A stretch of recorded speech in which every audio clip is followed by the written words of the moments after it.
A girl is helplessly tied up to a bed. She is trapped and struggling with her breathing. The doctors are discussing what they should do with her. Meanwhile, the warden, Zarek, is told that they will be using the new technology. The new GU worms are said to confuse the minds of demons. The doctor releases the new technology, planning to use it against the restrained wolf girl on the operating table. Zarek leers with dark intent as the doctor makes the girl chug the worm. Her restrained screams can be heard throughout the whole operating room while she writhes in pain. One of the doctors reports that the worm seems to have an effect on her. Zarek orders that they listen to what she is saying. Following his order, he removes the gag from her mouth and leans closer to hear her clearly. The girl seems to be under hypnosis, but suddenly, her eyes turn wild and she bites the doctor. The other doctors try to restrain her and stop her with their shock staff. They are shocked to discover that their fellow doctor is dead. With insane eyes, the girl smirks wickedly and looks back at the warden. Frustrated, Zarek commands them to lock the girl in the confinement room while they think of their next step.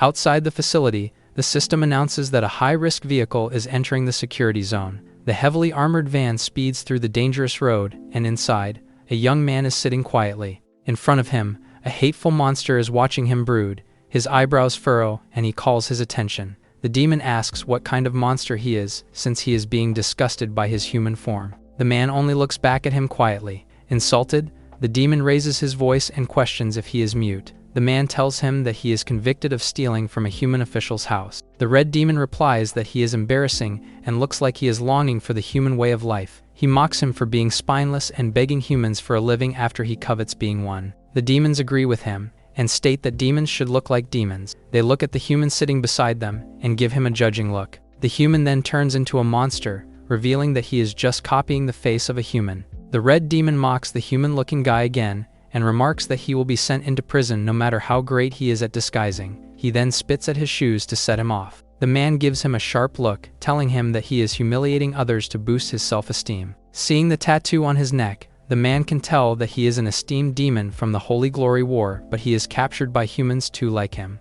Insulted, he lunges at him with his fist, and the man calmly looks at him. Under the heavy rain, the vehicle finally arrives at the demon concentration camp on the forbidden island of the immortal nation. Zarek waits under the rain with his subordinates and smirks when the vehicle comes to a full stop. With a booming voice, he commands them to bring out the prisoners from the car. The man earlier is the last one to exit the vehicle. He takes heavy strides toward the line among the other prisoners. The warden asks why there are only 9 people lining up when the list shows that there should be 10. One of the guards checks inside the vehicle and reports that there is still 1 prisoner inside, but he is knocked unconscious. The warden questions who is responsible for the unconscious demon. Zarek gives the monster a terrifying look and asks if he was the one who did it.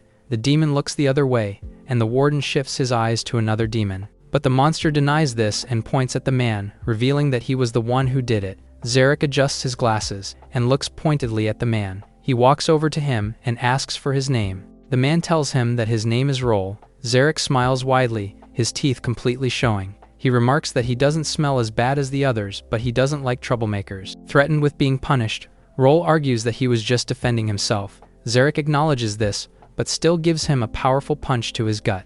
As Roll is kneeling on the ground, the warden tells him to never argue with him. Triggered, Roll bares his sharp teeth and his long ears. The guards aim their weapons at him. Zarek declares that from now on they are all his slaves, and anyone who tries to disrespect him will die. For his crimes, Roll is sentenced to life imprisonment, and for the assault he committed, he will be punished with 7 days in solitary confinement. Roll remains docile and doesn't argue anymore. The guards tell the prisoners to line up and march towards the camp. Zarek smiles evilly at them, vowing that he will make them work obediently. He looks back at them and welcomes them to hell. Roll steals a glance for the last time in his freedom. The guards push them to walk faster despite their chains. As they enter the prison, Zarek calls Roll to step forward. One of the guards drags him out and guides him to the warden. Zarek tells him that he will escort him to the confinement room since it is his favorite place in the camp. As the warden and the guards escort Roll, the other prisoners talk about how his life is over now, since it will be a real challenge to survive the confinement. They finally arrive at an elevator. Zarek tells the guards to leave them and focus on their jobs instead. After he pushes Roll inside, he presses for the 9th floor. They ride the elevator quietly, and Roll takes a quick glance. He then tells the warden that they're the only ones there, so he can drop his act now. The warden deflates like a balloon, all the tension leaving his body. He smiles at Roll and remarks that he has been a good actor and has been cooperating well with the secret spy division. He praises him for using a prisoner fight to enter the solitary room. Roll tells him that it was just a coincidence since he discovered that the demon was part of the extremist Holy Glory War Society. So, he sat across the demon, who he knows hates demons, who disguise themselves as humans. Hearing this, Zarek can't help but express his admiration for Commissioner Roll. He then bows to show his sincere apology about the punch earlier. Roll raises his shirt to check for any injuries, but instead, the warden is impressed to see the technology used for all the spies infiltrating the demon kingdom. A demon core was removed from a captured demon and transplanted into a human. As the warden continues elaborating on how impressive he is, Roll tells him to stop closely inspecting him. Embarrassed, Zarek apologizes to him, remarking that he can't help but revel in his presence. The man tells him to discuss the target he needs to approach. Although he has seen the materials, it's important to hear directly from the warden as well. As the elevator continues to ascend, Zarek discusses that the demon was sent by the secret spy division, but his knowledge about it is limited. All he is sure of is that it's a violent one. Roll is a bit shocked to hear this as they finally reach the 9th floor. Before they step out, the warden remarks that the young man is impressive and hopes that he can succeed in this mission. The elevator door opens and the warden steps out, with Roll as the guards greet their leader. The demons howl as they pass by the prison cells. For thousands of years, the humans and the demons have waged a long-standing war with each other in hopes of erasing each other's race. Both races sent spies to infiltrate each other's territory to get information. As he continues to walk, the demons inside the solitary rooms roar at him. He reminisces about his training days with the Special Spy Division and how he was forcibly conscripted into the group. He is promised that if he succeeds in his mission as a spy, he will regain his freedom and he can see his family again. So, for this promise, he can do everything. They finally arrive at solitary room 621. Zarek hopes that he can come out alive after 7 days. He unlocks the gate and immediately an eerie presence emanates from it.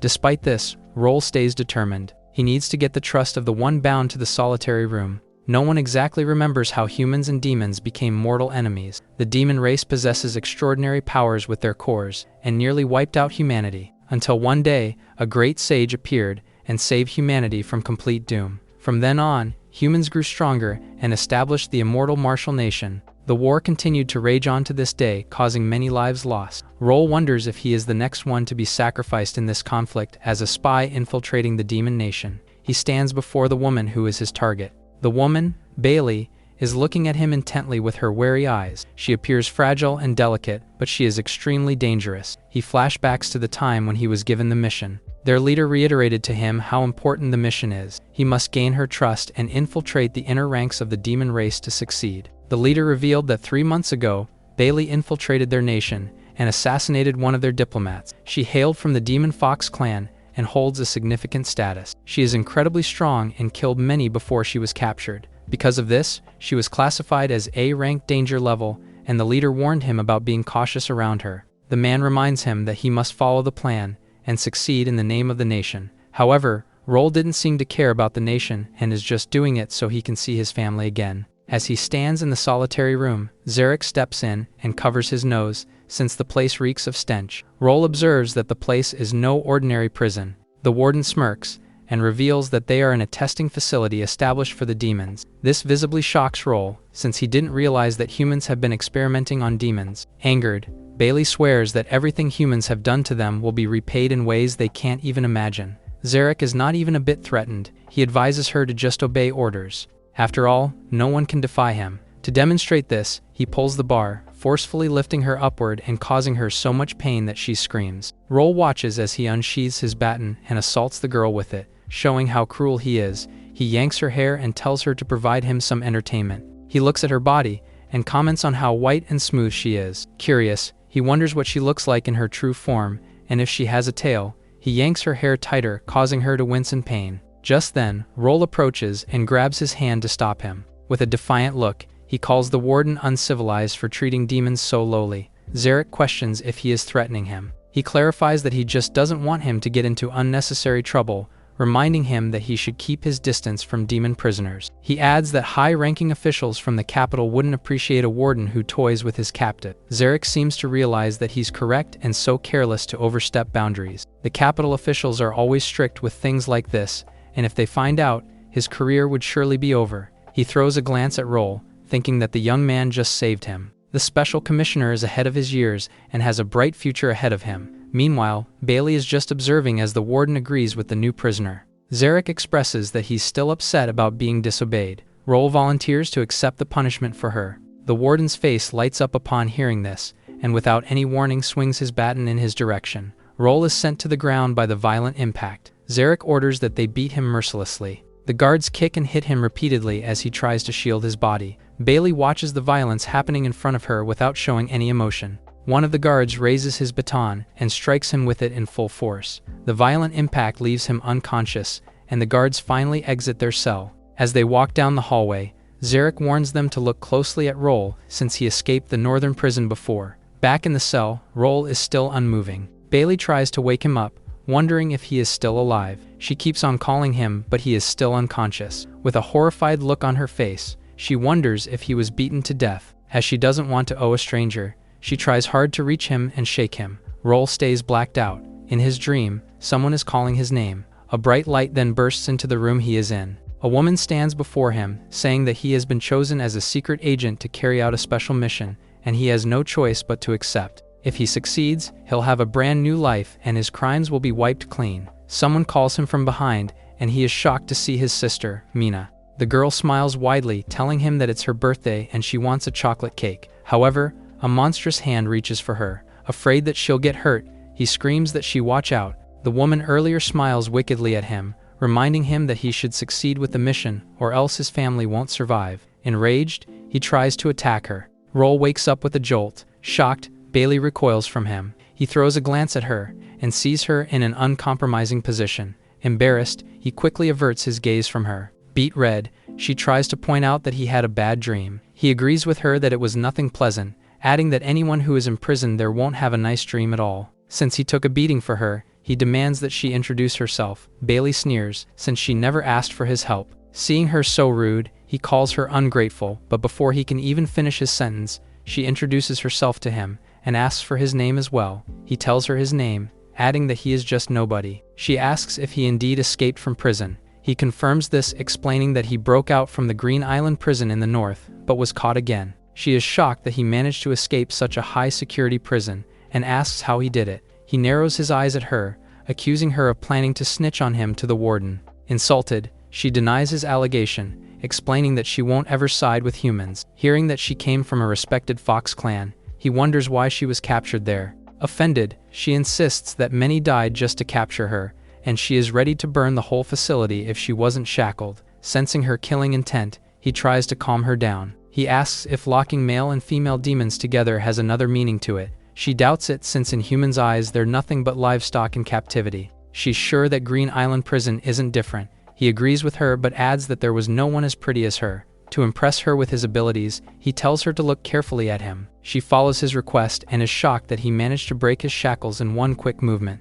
She demands to know how he did it, since the restraints were designed to suppress their demonic power. He confirms that he didn't use his demon core, and instead shows her a lockpicking tool. Seeing her confused, he points out that he invented the tool that can also be used for cleaning ears. She is surprised that the little tool has the power to unlock the shackle that has been restraining her. He explains that the shackle isn't as complicated as she thinks, and the ones from Green Island prison are far more advanced. He remarks that he lived his whole life as a thief, so this is nothing. She averts her gaze from him and remarks that he's full of himself. She questions how he managed to sneak the tool inside the facility when they have scanners inside. He demonstrates the trick and tells her not to blink. In one swift move, he manages to magically hide the tool, showing how fast his hands are. Impressed, she asks where he hid the tool. Instead of answering, he raises his hand and slowly gets closer to her. She immediately warns him about it, but it is too late since he already touched her hair. To her surprise, he removes the tool from her and asks how he managed to hide it on her. He explains that he distracted her away from his hands and flicked the tool in her direction. She realizes that it was how he snuck it in and stashed it on a guard before the scanner. After successfully passing the security, he just took it back. He wasn't sure that they wouldn't check the guards, so instead, he planted it on the warden. She narrows her eyes and asks what his next move will be. He smirks, telling her that getting out of prison is his priority. She asks if he knows a way out of the prison. He assures her that he will find a way since he can't stay and be experimented on. If he must die, he would die while on the run and free. She asks carefully if he already has a plan. He confirms that he has one, but he will need some help from the outside, and asks if she knows someone. She volunteers herself, but he seems doubtful about it. Insulted, she remarks that he doesn't know what her title, Hazen, means. She urges him to untie her so she can show her true strength. As he stares quietly at her, he contemplates that he knows exactly what her capabilities are. The moment that he unleashes her, she'll surely kill him. Since he is not moving an inch, she repeats that he must undo her restraints. Although it is dangerous, he has no choice but to release her in order to succeed in the mission. Meanwhile, in his office, Zarek is talking to a higher official on the phone. He assures them that the spy was already placed inside the prison. He vows that he will complete the mission smoothly and ends the call. Bringing his hands together, he plans to work with Roll until the end. Back in the prison, Roll is backing away from Bailey after releasing her from the shackles. Fangs bared, she looks extremely terrifying in her transformed form. She is even more horrifying in person, and her presence is on par with the woman he loathes from the secret spy division. Thrilled by her freedom, she wags her tail and observes the entirety of the cell. Roll stays unmoving, observing her as well since she seems out of control. Even though his department carefully plans out everything, this is one uncontrollable factor, and he needs to be completely wary of her. Like a wild animal, she screams that the smell of freedom excites her. He remembers that she has always been active on the front lines, and her strength is almost incomparable. Despite this, he needs to get her trust, or else the secret spy division won't spare him and his family. Everything he holds dear will be endangered, and so failure isn't an option for him.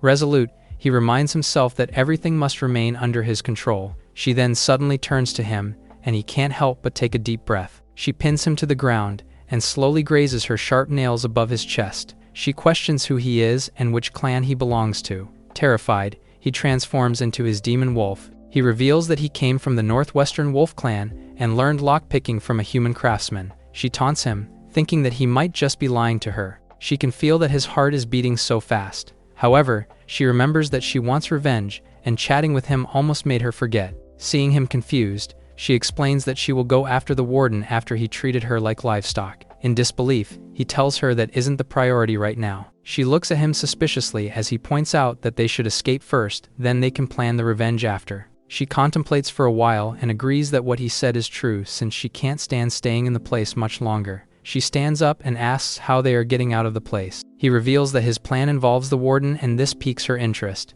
He points at the pipes inside the room. Confused, she questions how they can be useful to their escape. He explains that the prison has pipelines that lead outside, and his very plan is to escape through them. She can't understand this since they're so narrow. He replies that there are bigger pipes, which he saw when he was captured. When asked how they will get the structural layout of the pipes, he replies that they need to somehow get access inside the warden's office and take him as a hostage. Next, they will find the blueprints and use the warden as cover as they escape. He reiterates that his only concern is whether she can beat him. She assures him that the job is just a piece of cake to her, planning to kill Zarek as well. With this, the only problem that's left is how they will get the warden's trust and get close to him. They need a reason to make him come to them. Hearing this, she offers to volunteer in luring the warden since she has intel that he won't be able to resist. After a brief discussion, he tries to convince her to put her shackles on again to keep their ruse. She refuses, since she has just been freed for a while. After a while, she finally agrees and offers her hands to him.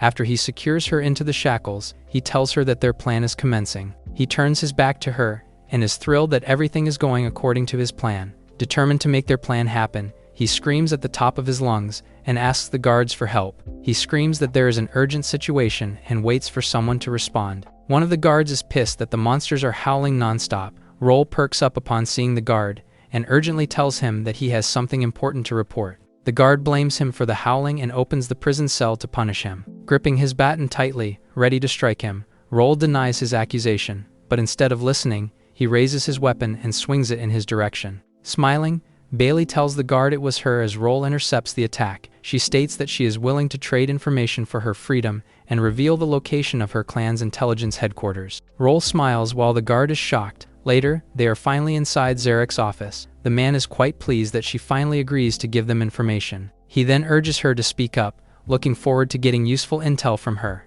She pauses for a while as he contemplates that no matter what information she'll give them, the warden will cooperate with the plan. He smirks at her as he recites their plan in his mind. However, she starts mumbling nonsense and calculating something. As she looks outside, she whispers to him that she just thought of a new plan. He is in utter shock when she suggests that they abandon their original plan and jump out the window instead. He looks back at the window and wonders if she is really jumping from it.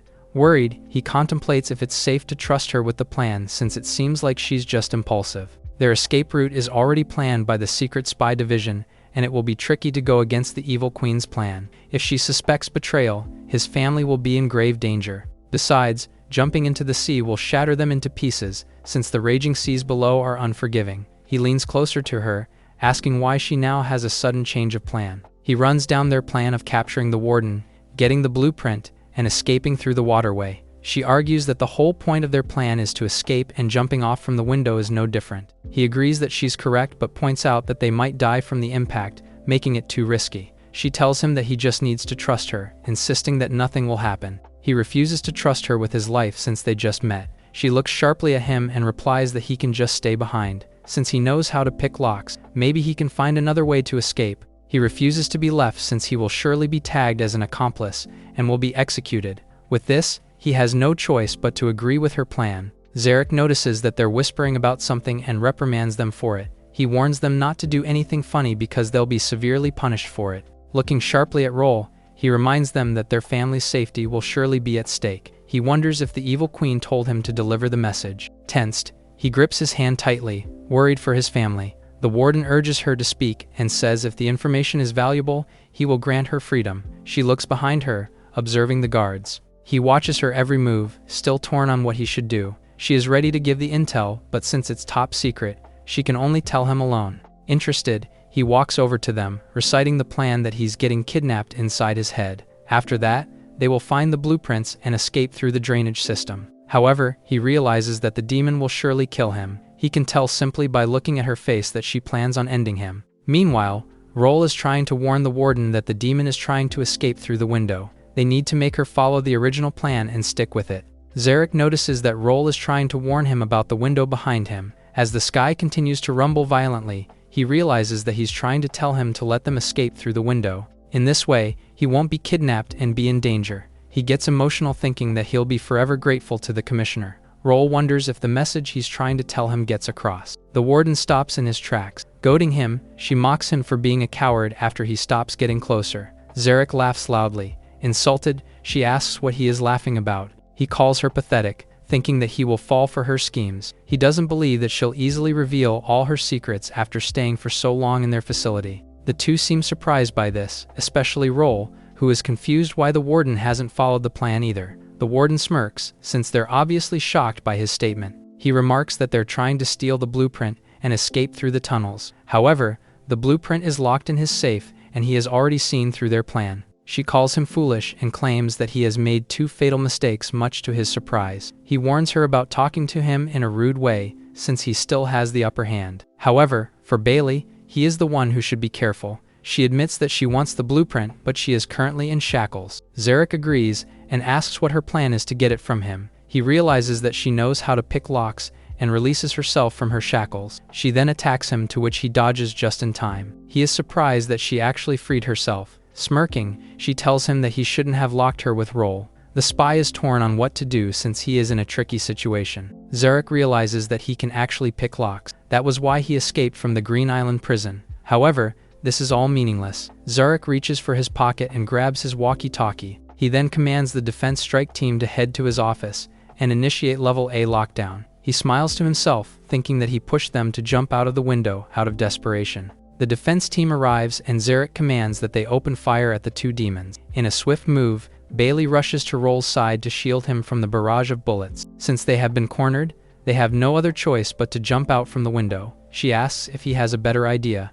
He curses the warden in his head and swears that he will come back from the grave to kill him. Zarek declares that he won't make it easy for the 2 to run. Harnessing his power, high currents buzzing in his hand, it turns into a mighty sword. The 2 prisoners are shocked, especially Bailey, who realizes that he can perform 3rd-tier transforming matter realm. With this, he refuses to let them escape. Roll turns to his partner and asks if she can deal with him. She insists that fighting will only hinder their escape, and so they must head directly to the window. She looks out and tells him to follow her. They rush toward the window, and Zarek thinks that everything is going according to his plan. They jump towards the window as Zarek's weapon flies toward them. He manages to dodge it narrowly. Zarek swings his weapon again, making Roll fall back. Bailey looks at him but doesn't even move to save him. He He can't believe that she is about to leave him behind. She breaks the window and stands on the edge of it. The warden laughs, remarking that he has a weak alliance. With this, he will be the first one to go. As Zarek moves to attack him, Roll remains still, surprised by the turn of events. Before he could harm the spy,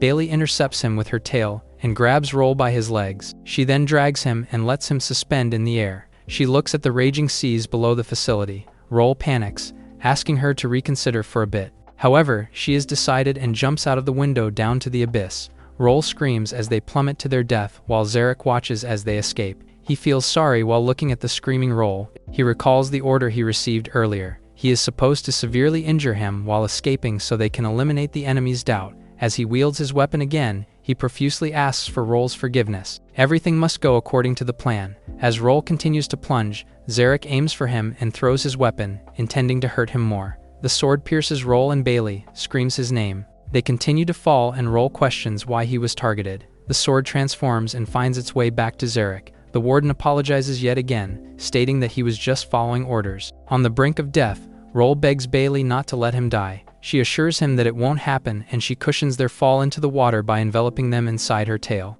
As they plunge into the deep waters, Zarek orders to notify the Maritime Patrol to capture the escaped prisoners. The Maritime Patrol searches through the dark waters and reports no sighting of the fugitives. The guards doubt they will manage to find them, as it feels like finding a needle in a haystack. In addition, it seems they may have already drowned in the sea. Just then, one of the guards notices something dark approaching their ship.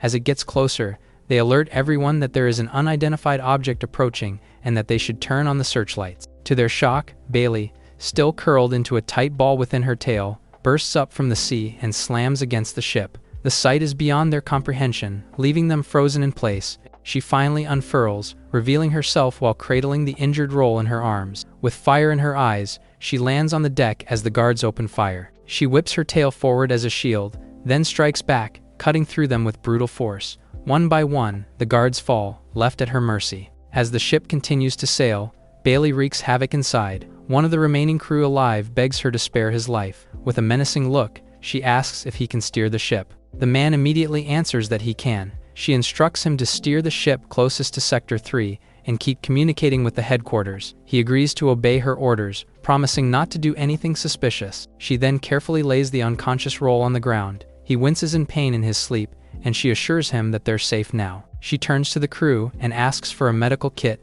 to which he offers to get it for her. Later, the crew is steadily steering the ship, while Roll is still in slumber after being treated. Bailey's expression is unreadable as she looks after him. Meanwhile, Roll's face is contorting as his consciousness drifts into the past. In his dream, children are playing happily. Amu is showing him how her windmill toy is spinning fast. He reminds her to be careful and not run too fast. Mina approaches him, demanding that he also buy her a gift. Since it is her birthday tomorrow, he promises to buy her a cake. Mina is more than thrilled and sits beside him, requesting that she wants a chocolate cake. Seeing how happy she is, he reiterates his promise. However, Mina's tone suddenly changes, asking him about his mission. He is shocked by this and stares at his sister. Mina suddenly turns her bloody face to him, showing him the consequence if his mission ultimately fails. Horrified, Roll backs away from his seat. The other children all look at him and now have the same injury as Mina. He trembles in fear and shock at the appalling sight before him.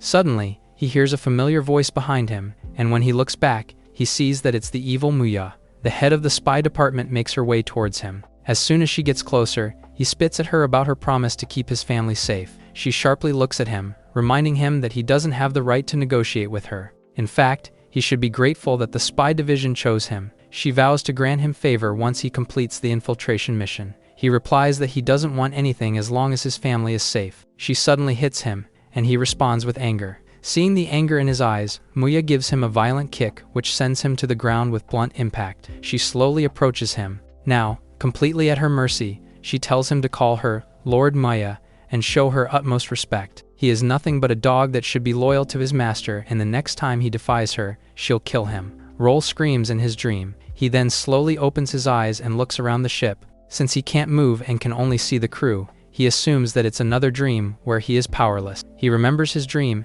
and vows to sink his fangs into Muya. Just then, Bailey notices that he finally regains consciousness. Realizing that it's not a dream anymore, he tries to sit up and sees his injury. Fortunately, His wolf clan has an innate recovery ability which helped him heal fast. He asks if they're on a ship, as the vehicle continues to sail in the raging seas. She explains that when he passed out from his injury, she hijacked the patrol ship. He realizes that they're on a human ship, and everyone inside has been slain by Bailey. He looks at the dead bodies strewn across the hall, and asks where they are headed. Suddenly, the crew shouts that they are hitting something. Before they can even react, the ship leans onto the other side, throwing him off balance. He wonders if enemies are chasing them, but Bailey assures him that it's not the case. They have finally arrived at their target destination. Seeing him confused, she explains that they're in the dark sea of the Demon Nation. Looking over the sea, Roll comments that it's really haunting to witness. He remarks that the chaotic storm really keeps off the humans from successfully attacking. She agrees with him, stating that the southern region of the Demon Nation would have completely fallen without it. The ship continues to steer shakily, and he warns that if they go deeper, they might capsize. She assures him that she won't let this happen. She then chants something garbled. The perilous sea seems to react to her chant. From a distance, a merman hears her voice and swims across the sea with other aquatic monsters to respond to her call. They climb on the ship, putting Roll on edge. He is shocked to see deep-sea scouts on the dock. The crew steering the wheel is terrified as well, especially after one of the monsters instructs him to come out of the dock. Roll asks if she summoned the deep-sea scouts, to which she confirms. One of the scouts demands her identity since she knows their secret transmission signal. She reveals that she is the Hazen of the Fox clan, and offers to reward him if he helps in taking her back to the cold city. The monster is in disbelief to hear her true identity. Hearing doubt in his voice, she unleashes her power to put his doubts to rest. With this, they finally recognize her and bow down at her presence. She then commands them to take her to the cold city. Since her return is a top secret, she forbids them to leave her side. The merman agrees to her plan. Meanwhile, in the cold city, an aide reports to his master that Bailey has successfully returned to the city. The master is quite shocked that she actually managed to escape. He fears that she will be a problem in the future. Hearing this, the aide suggests that they make a move now, but the master replies that it's too early and they should observe for now. Meanwhile, in the cold city dock, the mermen have successfully escorted Bailey and Roll to the cold city. The monster wishes her well and is about to take his leave. Bailey expresses that she will speak to the defense governor to get him a commander's position. Roll is amazed by how thriving and prosperous the cold city is. Bailey explains that the city is located near the Black Sea and is a key defensive stronghold. It is one of the 3 major capitals of the Demon Nation next to the Imperial City. When asked where they're headed, Bailey replies that they're going home. Just then, a line of high-end cars makes a full stop in front of them. Bailey looks surprised at her own escort, while Roll is amazed by the grand display of her status. From one of the cars, a woman with a horn alights. Roll blushes, finding her attractive. The woman named Jira then bows down before Bailey, glad that she's safe. Hearing that the great ancestor is waiting for her return, Bailey can't help but be emotional. Crying, Jira tells her that the great ancestor has been thinking of her ever since she was captured. As Bailey struggles to fight her tears, Jira turns to look at Roll and asks for his identity. Before the man can answer, Bailey tells her that his name is Roll and he is the one who helped her escape prison. Hearing this, Jira shows her gratitude to him as well. Roll assures her it was nothing. Bailey tells them that they need to head back now. Jira agrees and opens the door for them. Inside the car, the two sit next to each other. The silence starts to bother Roll, so he steals a glance at her. Sensing his uneasiness, she tells him to just ask his questions. He requests that she drop him off somewhere since he doesn't want to get involved with high authorities. Confused, she wonders why it seems he doesn't want her to repay him for freeing her. She remarks that her family's influence can change his life. Confused, he asks who exactly her family is. She reveals that the Cold City was once named after her fox demon clan, the Qingqi City. Her ancestor is the great nine-tailed fox king who got defeated by the demon king, so later their city was named the Cold City. To curb their clan's growing power, the demon king relocated their clan, but they still stand at the top. He expresses that he doesn't know much about the demon realm since he grew up in the human world. With this, she asks if he still wants to refuse her repayment. He confirms this since she is more influential than he initially thought. She asks once again, and for the third time, he denies her repayment for saving her. Annoyed, she finally agrees with his plan, but wants to bring him before her great ancestor first. He clarifies that he can accept a money reward. However, before he can even finish his sentence, she shuts him up and says she needs peace of mind. They ride to her home in silence. Finally, after what seems like forever, they arrive at the Fox Clan Manor. Bailey announces her presence. The Fox Guards are delighted to see her. One of them runs inside the manor in a hurry to report to the great ancestor that Bailey has finally returned. She takes a step inside as the guard continues to scream and frantically run. Luke, the chief steward, reprimands him for being loud inside the manor. The guard reports to him that Bailey has returned, and he is told to relay the good news to the great ancestor. Still, Luke isn't impressed, telling him that he shouldn't make a ruckus no matter what. To correct him, he makes the guard slap himself 60 times to learn a lesson. The guard begs to be spared, and Bailey points out that they're just overjoyed by her return and lost composure. Luke respectfully greets her and tells her to meet the great ancestor, who is certainly missing her. Roll can tell that the chief steward isn't particularly fond of Bailey and wonders if someone is backing him. Meanwhile, Luke throws a glance at him. Bailey insists on interfering with the guard's punishment. However, Luke reminds her that it's his jurisdiction to look over the servants. If she thinks he's unjust, she can complain to the family head. She looks at him with contempt. Jira steps in and warns Luke about his defiance, threatening to report him to the great ancestor. The head steward reminds her of her position as Bailey's servant, so she doesn't have the authority to talk back. She grits her teeth in anger, while Luke is urging Bailey to meet the great ancestor. She clenches her fist, unwilling to do his bidding but at the same time trying to keep calm. The steward quietly sneers at her. Just then, Roll steps in and kicks Luke in the face with a violent force that sends him wincing in pain. The guard, Jira, and Bailey are all shocked by Roll's move. He reprimands the man for defying his master's wishes. Angered, Luke demands to know his identity. Roll isn't fazed at all, telling him that he deserves the beating for being disrespectful. He points out that Luke should carry out his master's wishes as the steward. Yet, he is openly going against her like he is placing himself above the young lady. Insulted, Luke asks for his identity. Bailey reveals that Roll was the one who helped her escape. Luke keeps note of this and tells the guard to scurry off after Bailey pleads for him. The guard thanks them for their mercy. Luke urges Bailey to see the great ancestor since she is looking for her. With this, she makes her way to the great ancestor's room. As they walk past him, Roll throws a glance at Luke, who glares back at him with obvious contempt. Luke quietly vows that they will meet again. Meanwhile, the great ancestor, Dana, is sitting on her throne. She asks if Bailey hasn't arrived yet since she has been waiting for her arrival. Her servant assures her that Bailey is now on her way. Just then, another servant enters the hall and announces that Bailey has finally arrived. Dana abruptly rises from her seat in anticipation. Finally, Bailey enters the room and her lips quiver as soon as she sees Dana. The great ancestor reaches for her and gently cradles her face in her hands. She takes a moment to look at her and observes that she has lost weight. Bailey is regretful that she has made Dana worry. She assures her that she's unharmed. The old woman smiles, grateful that she is safe. She then shifts her gaze towards Roll and asks for his name. Bailey introduces him and adds that he was the one who helped her escape. Dana gives him a gentle smile and asks how they managed to escape. Meanwhile, Luke is walking alone to the headmaster's hall. Upon arriving at the main door, he reports that Bailey has successfully arrived, and she brought an outsider called Roll who she claimed helped her escape. The master, Aro, has a menacing look on his face. Luke asks if he will meet Bailey, but he declines. He orders to give Roll a reward while writing something on his scroll. Dana is amazed to hear that they jumped out of a high window to escape. Bailey replies that it was just a piece of cake, and humans were no match against her. Dana playfully comments that she's so bold, and commends Roll for having such impressive lock-picking skills. He thanks her for her praises. When asked which clan he came from,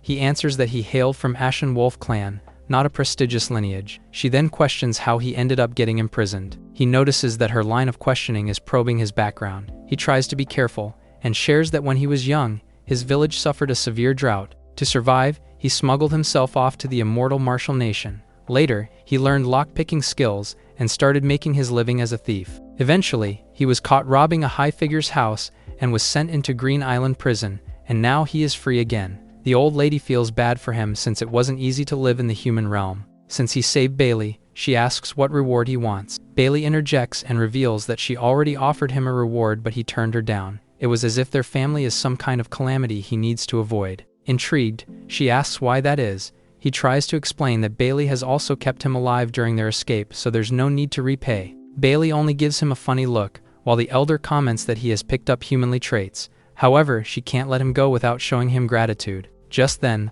Luke arrives and informs her that the family head won't be coming since he is dealing with urgent matters. Bailey's eyebrows furrow, and she tries to play it cool. Roll observes that Bailey's relationship with her father is quite strained. Dana comments that the leader should have just told them he doesn't want to come and spared them from his excuses. Luke insists that he is really dealing with an urgent matter. She replies that she doesn't want to see the leader anyway, but needs to consult about Roll's reward. Luke shares that he has already met the young man. With this, she instructs him to ask the leader about the appropriate reward. Luke answers that he already received an order. Roll is to be given the operations captain position in the Hoshin Street to gain experience. Hearing the name of the place, Bailey is alarmed. The place is a lawless zone and the previous captain mysteriously died. This is like sending Roll straight to his death. She asks Dana instead to send Roll with her in the military. However, Luke explains that they have no influence like that in the military. Besides, Roll is from a different status, and they need to have a clear understanding of his background. Roll finally speaks up and tells them not to argue over him. He reiterates that he doesn't need any reward from the family. Annoyed, Bailey insists that he accept her goodwill. He assures her that he is fine and doesn't think that he deserves the reward anyway. He also explains that he can't handle the position well, since he has only limited knowledge of the cold city. She immediately sulks upon hearing his excuse. The great ancestor agrees with him since he still needs time to adjust, but also mentions that her granddaughter is just fond of him since she doesn't have a lot of friends. She immediately denies this and averts her gaze. He smiles to himself, thinking that he's slowly getting her trust. With this, Dana tells him to think things over and offers that he stays in the manor for a while, to which he agrees. As the night falls, the servants escort Roll to his room. He orders the maids to leave since he is not used to being served. After they fail to convince him, they finally take their leave. After he makes sure that they have left, he gets ready to take his bath. He sighs after a long day. He contemplates that now that he has finally entered the enemy's lair, he needs to be extra careful. He reminds himself to be vigilant, especially about his background. As he sinks himself into the bathtub, someone knocks on his door. He finds this annoying, since he just wants to rest for the night. He shouts back and asks who the person is. To his surprise, Jira is outside. He wonders what could be the reason for her visit. He tells the girl to wait for a moment as he makes himself presentable. After a moment, he opens the door and asks what she needs. She requests that she come in to talk. He's a bit hesitant, but opens the door widely for her. He watches her carefully as she comes in. As he closes the door, he asks what brings her there so late. To his surprise, she leans to him so close. This leaves him perplexed, and he asks what she needs. Instead of answering, she leans more, this time, dangerously close to him. She confesses that from the moment she saw him, she was captivated by him. She then offers herself to him much to his embarrassment. Beet red, he tries to stop her from exposing herself. He tells her that she must not offer herself easily like that. Insulted, she asks if she is not tempting enough. He replies that he's sure that she doesn't really admire him, because he can see that there is no love in her eyes. He opens the door for her and tells her to leave. Insulted, she stomps her way outside. After her pride is hurt, Jira runs away from his room in embarrassment. Meanwhile, Roll closes his window shut. He wonders if she is some kind of test. He scoffs, thinking that he would not fall for their dirty tricks. Meanwhile, Jira contemplates that the young man isn't easily swayed by beauty, and he seems trustworthy. If anything, she actually sensed disgust in him. She realizes that he actually looked down on her, and leaves the hall with contempt. Meanwhile, Roll is trying to connect with the demon core inside him. After concentrating, he suddenly opens his eyes when he realizes that his demon core has merged with his meridian energy. He suspects that this happened when Zarek injured him. The warden's attack actually helped in breaking some kind of restriction within him.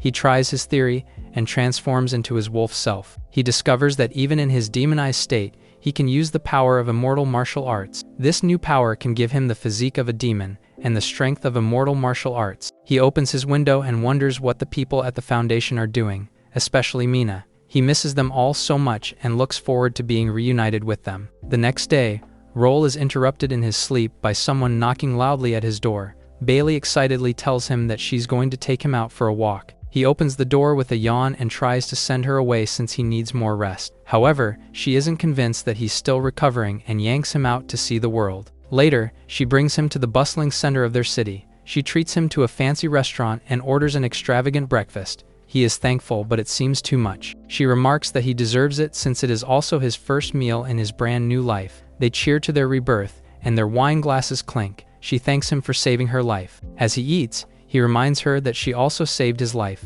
She clarifies that her gratitude is for teaching Luke a lesson for her. Impressed, she stresses that the kick he gave the steward was so cool. Curious, he asks why the servant was treating her so rudely. She pauses before answering, and her mood shifts. The waiter serves more food on their table. He serves them their special soup, and Roll comments that it smells good. He excitedly opens the lid, but is shocked when he sees a demonic eye inside. The soup almost slips from his hand. Seeing this, Bailey asks if he is okay. He assures her that he is fine, and just had a little hand tremor. He then politely asks the waiter for the restroom, and he offers to escort Roll. He realizes that the secret spy division is everywhere, and trying to infiltrate. As they're inside the men's room, the server tells him that he should head to the second compartment. He greets him, stating that it's a pleasure to meet the special agent. The server closes the door behind him and puts a sign that it is under repair. Roll slowly approaches the cubicle and wonders what might be inside. He grips the handle of the door and opens it. To his surprise, it is empty. When he steps further inside, he finds an odd red phone hanging on the restroom wall. The phone suddenly rings, and he picks it up. On the other end, he hears Maya's voice, asking how he is. She congratulates him for having successfully infiltrated the demon realm. Annoyed by her tone, he asks if she is congratulating him for almost dying during the mission. She tells him not to be so aggressive. He questions if the plan includes trying to kill him. She replies that it is a necessary step to gain the Wolf clan's trust. With this, he asks what the next step is. She answers that he just needs to survive being a spy and climb the upper ranks of the demon race and infiltrate their innermost core. He finds this too much, and it means he would spend more time in the demon realm. The leader reminds him that he is under her mercy, so he should do his best. Upset, he curses under his breath. He finally exits the restroom, and the servant informs him that Bailey is still waiting for him. Roll questions if many of them are planted in the cold city. The server doesn't answer but tells him he can dine anytime if he needs help. He goes back to the table and apologizes to Bailey for making her wait. He ruffles his hair seductively, and Bailey is quite taken aback by his move. He needs to rise quickly in the ranks, and he needs a better plan. Changing his tactic, he asks her to tour him around the cold city. Later, the two are walking around the city. Blushing, she steals a glance at him and asks if they are just wandering aimlessly. He replies that he wants to tour around Hoshin Street. She is confused on why he wants to see such a place, and realizes that maybe he is tempted to accept the offer. He denies this and states that he is just curious about the place. She lets it go and agrees to tour him around Hoshin Street. The street of Hoshin is full of homeless demons. A disheveled young demon named Sheng is seen walking through the streets. Elsewhere, a manager from the pharmaceutical group named Long announces that those who need to buy medicine can line up now. The demons only look at him when he declares that they can now start lining up. Sheng cuts through the crowd and offers his money to buy medicine. Long congratulates him for being their first customer and asks what medicine he needs. The poor kid tells him that he needs antibiotics for his mother who has malaria. The man tells him that he has them, but it costs 500 yuan per vial. However, Sheng doesn't have that much money and requests that he pay in installments. Long walks away and notes that they're not a charity and tells him to come back when he has the money. Sheng begs to buy the medicine at a cheaper price to save his mother, but Long remains heartless and expresses that his mother is nothing special. He stands again on the platform and asks if anyone else needs medicine. The crowd starts to buzz and discuss with each other that they can't afford the medicine since they're too expensive. With this, they start to disperse and leave the area. Long finds them rude and calls them low lives. One of the Hoshin patrolmen, Matian, steps in and tells him not to get angry. The people of Hoshin prefer the black market since they're cheaper. Hearing this, Long asks the captain why the black market hasn't been shut down yet. Matian corrects him, saying he isn't the captain yet but the vice captain. Long is confused since he's supposed to get promoted when the captain died. Matian explains that the Qingqi clan interfered and took the captain position for themselves. Long wonders what the Fox clan is planning with this move. Mashin points out that although Hoshin is lawless, it takes up 60% of the Cold City's population, and the underground economy is thriving there. Long agrees, since it's the main reason why their company needs to establish itself there. If they monopolize the pharmaceutical supply there, they can have vast power. However, Matian reminds him that the medicine dealers in Hoshin won't be easily handled. Long smiles and leaves the problem to him. He urges him to work with the director of the bureau, Heisen, who has always wanted a piece of the pharmaceutical business. He agrees to include them, but they must prevent every single case of counterfeit medicine in Hoshin Street. Matian agrees to deliver the message to the director. Meanwhile, Sheng is on his way home when a man asks him if he needs medicine. When the man asks if he checked the pharmacy's grand opening, Sheng admits that their medicine is too expensive for him to buy. The sketchy man asks Sheng if he's heard of generic medicine. Hearing that the boy has no idea what it is, he scolds him for being so ignorant despite living in the district. They're cheap imitations of medicine, but just as effective.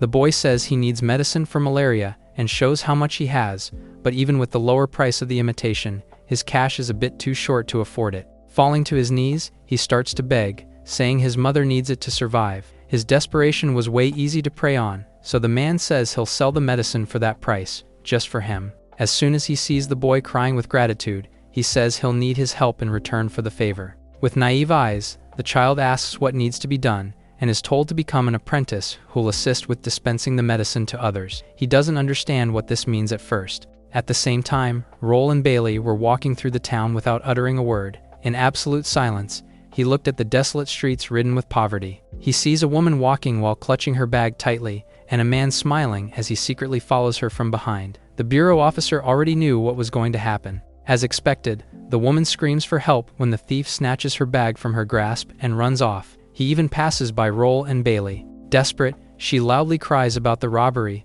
looking around and begging for help, but no one answers. There were police officers standing by the corner of the street, talking about a game of loss during a game of cards. She ran to them and urgently reported the crime. Met with a stern gaze, she can only point to the thief who was still escaping. However, she's only told to report it to the bureau and make a statement. After trying to get them to act, the men's voices are raised as they insist that they're only following the procedure. In fact, they threaten to arrest her if she doesn't leave them alone. Their warning makes her shake with fear. Defeated, the poor victim walks away with tears in her eyes. The two watch her, and Bailey asks what Roll thinks. That encounter alone has really opened his eyes. An illegal transaction for imitation cold medicine is conducted. The man hands the cash over to Sheng, who tells him to come find him if he needs to buy more at some point. As they go their separate ways, the boy is happy since he's already made 8 sales that day. If this keeps going, his mother's medical bills should be settled soon enough. Meanwhile, the car the customer entered was full of men in suits, who then confirmed the successful purchase for the medicine.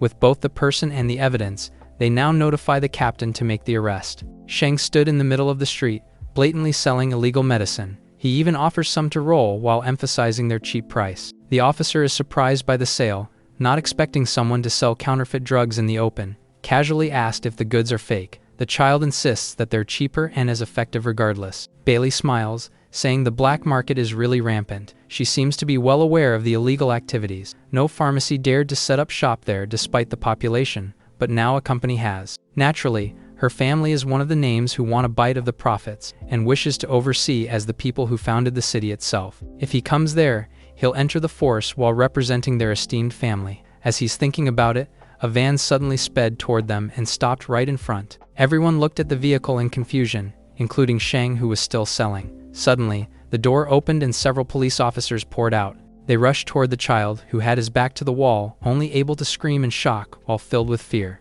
Without an ounce of hesitation, an officer raised his bat and struck his face, making him tumble across the ground. His cheek was red and scorching, but the men were already lifting his entire body up by his hair. As he cried and struggled to free himself, Roll asked who the violent men were. According to Bailey, they're Hoshin's patrol squad. They were even rougher than the prison guards of the human kingdom, and their leader was just about to come. A black car came rushing in, and the two watched as Cora opened the door to welcome their captain to the scene. Matian, vice captain of the patrol bureau's first squad, walked out. Cora praises Machen, saying the captain's plan helped them catch the culprit, and is sternly reminded that he's the vice, not the captain. Despite this, the officer insists that he's the only one he recognizes as their head. The old man stares at him at first, but eventually smiles, unable to hide his happiness. That said, he's too insignificant of a person for Bailey to know. The vice captain walked towards Sheng, who was still hanging by his hair, and asked if he's their target. Helplessly looking up, he asks why he's being arrested. Machen raises the silver pack of illegal medicine, confirming that he's the one who sold it. He's given a chance to explain after being caught red-handed. Seeing Cora, he realizes that he's been set up and tries to reason, but is told that selling subpar goods could have him executed on the spot. The tears continued to flow as he vouched for the medicine's effectiveness. With this, he's basically admitted that he's the owner of the counterfeits. Goods without officially approved seals are considered dangerous to public health. Just like that, Machen leaves and tells the officers to take him away. It was over. Now that the boy was in the patrol squad, he'll definitely be beaten to death. The matter-of-fact statement makes Roll turn and look at the child, who was still doing his best to escape from their clutches. In tears, he promises not to sell anymore and begs them to let him go. Unfortunately, there was no space for regret in the cruel world they're in. Sheng wants to live, knowing his mother is still waiting for him to come home. Roll was watching intently while he pleaded for his life, remembering the other children who also asked him to save them. The memory hit him hard, and he shook with emotion. Unable to hold it, he surprises Bailey and starts to walk forward, putting himself between the vice captain and his car. Madian raised his eyebrow at the challenger. He bowed, saying the boy is his friend and politely asking for mercy. Unfortunately, he had no patience for such matters, and questions why he would grant such a favor to an unfamiliar outsider. This makes Roll smile and turn to Bailey, asking if the offer from before still stands. She confirms that it is. Satisfied, the young man tells the vice captain to listen to his words carefully. He was requesting the favor as the captain of the patrol bureau's first squad. The bold and unexpected statement takes all the officers by surprise. Confidently meeting Machin's eyes, Roll recalls hearing that he's the squad's vice captain and adds that he might just be his direct superior. Cora whispers, wondering if the stranger's words possibly are true, but his doubt alone is enough to warrant a deadly gaze from his leader. The veteran narrows his eyes, calculating the changes of the kid being the actual captain. Just then, he spots Bailey at the edge of his vision, and the presence of someone from the Qingqi family might just confirm it. Politely putting his hands together, he asks the girl if she's from the noble family. She curtly questions if he's even worthy of speaking to her. Her words silence him, and his voice only returns when she asks if he has an official document for the duties he's carrying out. Told that they're responding to reports of someone dealing illicit medicine, she says that the street has always had such activities happening, and questions why they're all of a sudden so intent on persecution. The vice captain reasons that they've never had a proper pharmacy before, as none have been willing to come ever since the Great Fire 50 years ago. Because of this, the Bureau has been considerate of the citizens and never banned contraband. Things are different now. The Nine-Headed Bird Pharmaceutical Corporation has set up shop in Hoshin. With legitimate medicine now available to the residents, they can no longer allow illegal sellers to exist. Staring down at Sheng, he says such criminals can be sentenced to death, and that he's only following regulations. Machin had no intention of giving the new captain any face, since his subordinates were also just following the official rules of the force.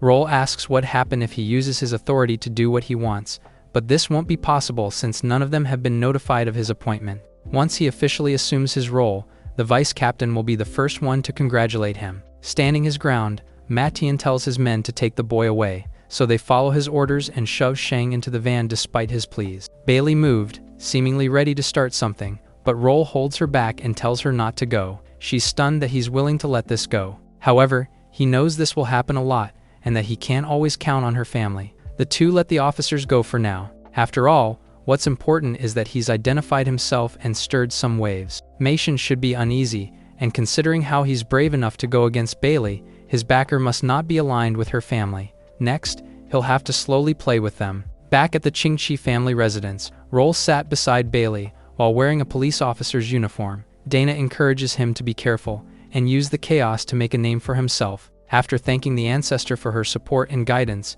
he's reminded to come back often and consider the mansion his home. With this, he was ready to set off on his new journey. Meanwhile, Luke was in front of Aro's room, asking if he'd like to meet the newcomer before he leaves. The clan head has no interest in speaking to someone who hasn't stirred a single wave, but is willing to in the event that he proves his worth to the family. The two were right outside the family gate. Surprised that he's actually going, Bailey admits feeling a bit of admiration. Roll argues that there must be some good people in such a populated place. Fortunately, the young lady has already arranged for someone to assist him. He's curious as to who she's talking about, but she just says that he'll know once he actually reaches the station. He finds himself silently sitting in the middle of the patrol bureau's headquarters. After a long while of waiting, the newbie is finally called on to meet with the chief. Standing at attention and giving a firm salute, the newcomer stood in front of the chief to introduce himself. There, Wuji stared at him with an observant gaze and proceeded to praise his sharp and snappy behavior. He takes a look at the young one's file and goes through his details, but there isn't much to know about him from his records. After all, he used to make a living in the immortal martial nation. The chief mentions how he supposedly saved the Qingqi family's young lady, but he remains humble and vaguely denies the feat. Roll is told not to be so nervous as the chief has some ties to the family. Asked if he's good with firearms, he admits that he isn't but promises to train hard. With this, he's officially appointed as the first squad's captain and is told to be friendly. Hoshin, while under the cold city, has a high degree of autonomy. The environment is complex, so he must be careful and adapt well. Told that he's there to make the chief's job easier, Wooji becomes expectant of the newcomer, although he warns that he'll deal with him without hesitation if needed. Everything was settled now, and there was a subordinate outside the room, waiting to bring him to his squad. When he opens the door, Roll hears a familiar voice and is surprised by who he sees is waiting for him. Jira smiled brightly, introducing herself as his subordinate. Roll recognizes the maid that's supposed to be by Bailey's side. To his surprise, she says she was born and raised in Hoshin, which is why she's quite familiar with how things work there. While offering to show him around the headquarters, she shares that her older brother used to be an officer when she was a kid. He starts to ask something, but she already knows that he's curious why she became a maid. After all, joining the force seemed to be quite the profitable job. The bright girl loses the light in her eyes for a moment, and she says she already considers her brother dead. He didn't expect such a grim statement, but based on how she falls silent afterward, he wonders if he said something wrong. It's not that. If he hadn't mentioned her brother, she would have almost forgotten about him. Roll offers to buy them a meal and encourages her to reconnect. Unfortunately, the sibling went missing during a mission years ago. He understands her grief, as he's also gone through something akin to losing family too many farewells. Getting back to the point, he sees no need to dwell on sad things. If she allows it, he wants to act as her older brother from now on. His sincere statement makes the young lady blush, but she gladly accepts his offer and starts to count on her new brother. Now, it was time to continue with the tour they talked about. She notes the locations of certain rooms while walking around. They reach the armory and see shelves filled with dozens of heavy firearms. He didn't expect the bureau in the slums to be so well armed. It's natural for him not to know about it. Gray market gang factions pay hefty tributes to the bureau every year, and it's used to help officers keep things from becoming too chaotic. This makes sense to him. Just then, their conversation is interrupted by loud laughter from a nearby room. He questions why it was so noisy, and is told that it's his squad. The new captain is shocked. The ace of spades is dropped onto the pile of cards. While Roll and Jira watch from outside, Xing asked Ma Tian if the new guy really was going to outshine them. The vice captain answers like he's already accepted the situation, but the two lackeys he's playing with encourages him to go all out, insisting that he's the only one they're loyal to. Continuing to play, he tells them that there's no need to panic, since the director already knows about the situation. The room was still and tense. After working for so many years and earning all the merits, he believed that the position could only belong to him. Again, they profess their support and loyalty to him. Ching spits a cigarette to the side and is surprised to see it land by an unfamiliar set of boots. Slowly looking up, he sees the new captain glaring at him. The sight makes him stand up and salute out, but the officer catches himself, realizing that the vice he's loyal to was still seated. With the awkward air, Madian uncaringly removed his feet from the table and stood up. Starting an applause, he loudly welcomes the new head of the squad. Roll was silent and just stared, so the veteran invited the rest of the team to follow suit and clap. The entire thing was clearly a power play by the vice captain. He plays dumb and says he didn't have such intentions. Not new to such situations, the human spy plays along and called to Korra, mentioning his low salary to pay for his family obligations, despite working for 5 years. The officer is stunned silent, but he continues and does the same for the other 2 officers who were earning even less. With the entire room frozen, Roll promises to feed his allies and destroy all his enemies brutally. Jira was impressed by the move. Meanwhile, the room was still, and the officers hit with reality contemplated, unsure of what to do. Korra turned to Meishin, hoping for some sort of assurance, but Roll wasn't going to let it happen and pressed them for an answer. Finally, the supposedly loyal officer bowed to the vice in apology and walked towards the new captain. It's quite the gutsy move. Emphasizing how he must know that following the wrong person is deadly, he asks the rest of the team what they're going to do. The others soon follow suit, unable to meet his eyes. Meishin's fist shook with anger, but he calms himself down and accepts it for now. Looking forward to what will happen next, he walks out of the room with furrowed eyebrows. While the newcomer smiled, Jira said she finally understood why Bailey gave the orders she did. This makes him wonder what she said, so she shares that she was ordered to protect him from any and all harm. He's skeptical that such a small lady could actually do that, but she just confidently says that he'll understand in due time. Korra then cautiously called to the captain. With worried eyes, they politely place themselves in his care. He promises that their judgment will be rewarded accordingly. For now, he'd like to know more about Madian from the people who've worked with him. His backer is Hyzen, the entire bureau's vice director. As for his background, he's the second eldest of the infamous 3 Hay brothers. They seem to have quite the power and influence. Yet, they risk death by choosing to side with the newcomer. A clash between big players leaves them looking for someone to lean on. Roll chuckles and asks why they're leaning on him, so they start with the emblem on his shoulder. Machen should have become the captain after Hyzen left, but the role was left vacant for a year, reserved for someone chosen by the Qingxi family. Countless people were contending for it, but one word from the clan decided it. This speaks volumes for his strength and connections, which is all that matters in the district they serve. In other words, they won't hesitate to betray him if he loses his worth, so he has to make sure that he never falls from his spot. In the vice director's office, Maitian stayed bowing in silence, and was told to stop pulling such a bitter expression. He complains about the position that was promised to him a long time ago. The word promise makes Hyson growl and turn his chair. The imposing man stared, saying he doesn't remember doing such a thing. Feeling left in the air, Machen sheepishly averts his gaze with a frown. Hearing the tapping on the table, he asks if they're really going to let the newcomer take the position.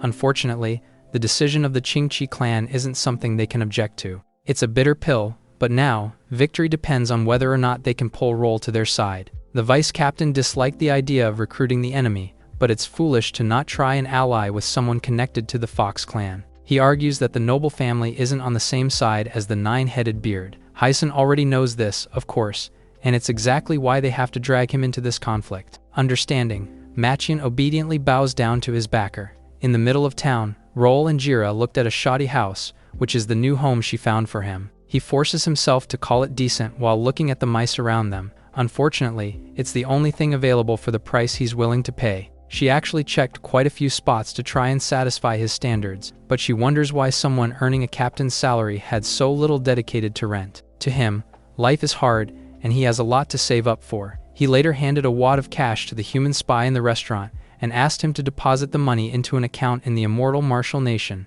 After this, he went to a phone booth and called the orphanage dean, saying he sent some money to keep the place running. She worriedly asks where he is, as he left them without a word. Saying he can't explain so easily, Roll just assures her that he's safe, but falls silent when asked when he'll come back to his siblings. After a while, he promises to come back soon and hangs up.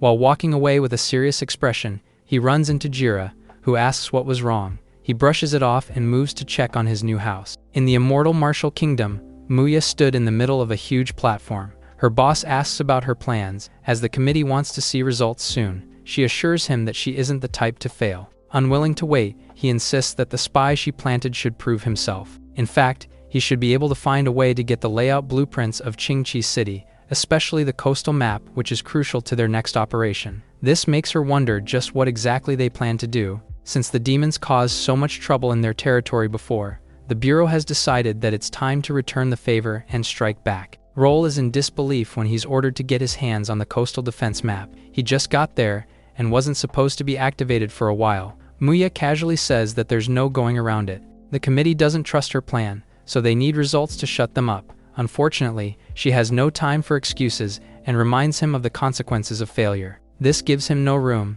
so he slams the phone back onto the receiver and curses his wretched boss. Furious, the commissioner punches the phone and walks away, desperate to think of something before his deadline. Although the booth was completely wrecked, Muya simply smiled at her angry subordinate, looking at the Bureau's logo and saying she won't let them suppress her forever. In the Patrol Division's headquarters, the deputy director finally meets the first squad's newest captain. Roll politely says that he should have visited him much earlier, but Hyson isn't a fan of pleasantries and actually likes young talents like him. The newbie argues that he's prone to mistakes, and even clashed with Maitian recently. This isn't new information to the deputy, so they both brush it off as a minor quarrel between peers. Promising to make the vice work properly from then on, Hyson adds that there's a case he'd like the captain to take over. He's happy to take on a task. They've identified a stash point for illegal medicine, a warehouse by the river. His job is to take it down immediately. While it's a heavy but short order, Roll obediently salutes to his commanding officer. Jira was sitting at the corner of the squad room, silent while the members stared at her with lecherous eyes. Cora makes a sleazy comment about her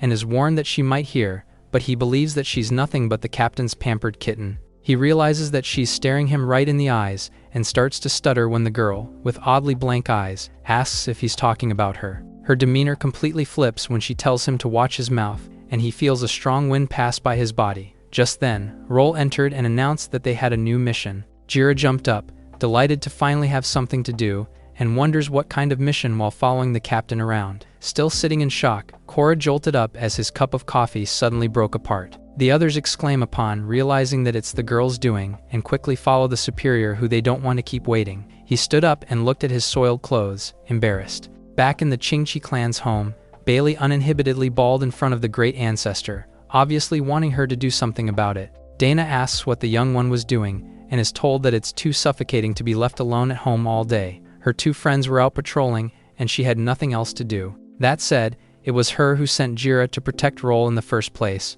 but now she regrets not going there to do it herself. She imagines the two developing feelings after getting too close to each other. Slightly surprised, Dana asks if she's really fallen for the young man. Blushing red, Bailey denies the allegation completely, but firmly protests when the ancestor considers setting Roll and Jira up. She's caught in her lie and just asks if he'd like someone like her. Her lack of confidence isn't something she, a Hazan of the Qingqi clan, should be saying as a first-rate warrior. If she likes someone, she should be brave and go for it regardless. This gives her the clarity she needs, and the old woman sees that she's seriously considering this time around. She's met so many talented men before, but has never acted this way. Bailey reasons that the seemingly stoic young man was different from the rest. He isn't rough, flattering, or distant, and being with him just felt natural. The girl has fallen hard.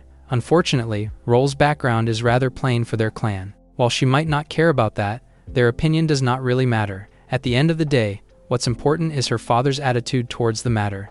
She tries to protest at first, but falls silent after a moment. As the head of the clan, their future together is entirely up to him. Shaking with frustration, she says she doesn't want to end up in a joyless marriage like her sisters. Her feelings are for her to decide on. With determined eyes, she walks out and across their home. She comes across Luke, who seemed to have been waiting for her. Taken by surprise, the young lady asks if there was something wrong, and is told that the clan head would like to speak to her. It isn't something she wants to do, but has no choice but to answer the summons. In front of Oro's room, the steward announces her presence. She's told to come in, and is immediately met with the imposing symbol that demanded solemnity. A long time ago, Bailey quietly kneeled before a solemn fire, grieving and quietly calling to her sister who had just passed away. The memorial tablet stood there while the young lady blamed her father for forcing her into an arranged marriage. Just then, the doors opened, breaking the silence. She looked to her back and glared at her father, who glared right back. As she turned away, Oro walked forward, not bothering to close the door, and lit a few incense sticks to raise by his head. Refusing to meet his eyes, she says there's no need to put on an act. He places the sticks by the tablet and argues that he had lost a daughter, just as she lost a sister. This enrages her, who screams and says that he has no right to say such words. After all, she died after he sacrificed her for the family's gain. He pitifully looked at her and sighed in resignation. Looking at the tablet again, he states that it was simply her fate to go through that, a statement that Bailey can't believe she just heard. As such, he emphasizes that it was her fate, as someone born into their family. She questions who decided to give her such a ridiculous and terrible fate. Her sister always listened to him, unable to choose, but this is how she ended up. Oro smacks his daughter across the face so hard that she falls to the ground, and reveals that it wasn't him who pushed her into hell. It was her, Bailey. This makes her get up in angry confusion. Finally, he shares that she was the one originally meant to be involved in the arranged marriage, but her sister took her place for her sake. Tears fell upon hearing this, and she could remember her older sibling hugging her with a smile, telling her to go live her own life. The poor girl can't stop crying as she thinks about her. Soon enough, she was sobbing and wailing. On the other hand, Oro says it was time for her to finish what was started. The statement was preposterous, but he was intent on doing whatever was needed for the sake of the clan, even if it meant sacrificing another daughter. Bailey stood in front of her father's quarters with a cold expression. Steeling her resolve, she pushes the door open and enters the room. With the two now facing each other, Luke closes the door with a deep bow. As soon as their fiery eyes met, Oro confirmed that his daughter had finally returned. She left and joined the court for 3 years, vanishing without a word. Nonetheless, she finds nothing wrong with what she did, and refuses to be his tool. The clan head couldn't believe what he was hearing, so the young lady questions if her words are untrue. He insists that she should have understood her duty as a child of their clan. Instead, she ran off to the human nation to carry out missions and got caught. Anything she said there could have dragged them down with her. She tells him to relax, assuring that she didn't say anything. Since she's back now, her father gets more ideas, but she speaks ahead of him and vows to kill anyone he marries her off to. He's enraged by her impudent words. Surprisingly, he calms down and asks to know her plans with her life. As soon as she shares her intention to join the Westgate troops, his ears prick up, already knowing that she's doing this to get closer to the boy she brought. Bailey openly admits that he's right. In any case, he's using Roll to cause trouble and give them an excuse to intervene, but they still haven't figured out who the real supplier is. While Aro is surprised that she knows about this, the young lady confidently says that she knows far more than that. 5 years ago, his raid on the district failed, and neither he nor the Long clan got what they wanted. Still, the entire thing caused the death of her sister and countless members of the demon race. Meanwhile, the people behind it walked away without a single scratch. He stays silent amid the allegations, so she tells him to send her there, and maybe she can finish what he failed to do. The head asks if she actually knows what they're trying to accomplish. Bailey is confident that she does. They want to eliminate illegal drugs and control the population by monopolizing pharmaceuticals. Doing a few computations in her head, she says it's been nearly 100 years since they lost control. To be precise, it's been 103 years and 4 months since the Fox King was defeated and restrained by the Lord of 10,000 Demons. Since then, Qingqi City had no longer been the holy city of their clan. It was maddening to think about the length of time that has passed. With a deep sigh, the clan head is filled with anger and determination to reclaim the glory that belongs to them. Bailey already knew about her father's goal, but he's more determined than expected. Aro says she'll eventually know what his plan is, just not yet, then approves her request to join the West Gate defense troops. The young lady turns to be on her way, but is suddenly stopped by her father. Asked if he has any further instructions, he orders her to stay away from Hoshin, as what's about to happen is beyond her control. She monotonously questions if this is his way of showing concerns, but he just barks and tells her to get lost already. Later on, Bailey arrives at the West Gate Defense Troops base. People are gathered and lined up, called over to be introduced to the new commander of the 3rd Battalion. The deputy tells them all to give her a warm round of applause, but the soldiers below were still unable to believe that they were going to be led by a woman. Shizi felt the same way and thought she had already wet her pants from fear. However, she simply glared at them before turning her gaze to the deputy. She knows that this must be their little initiation prank.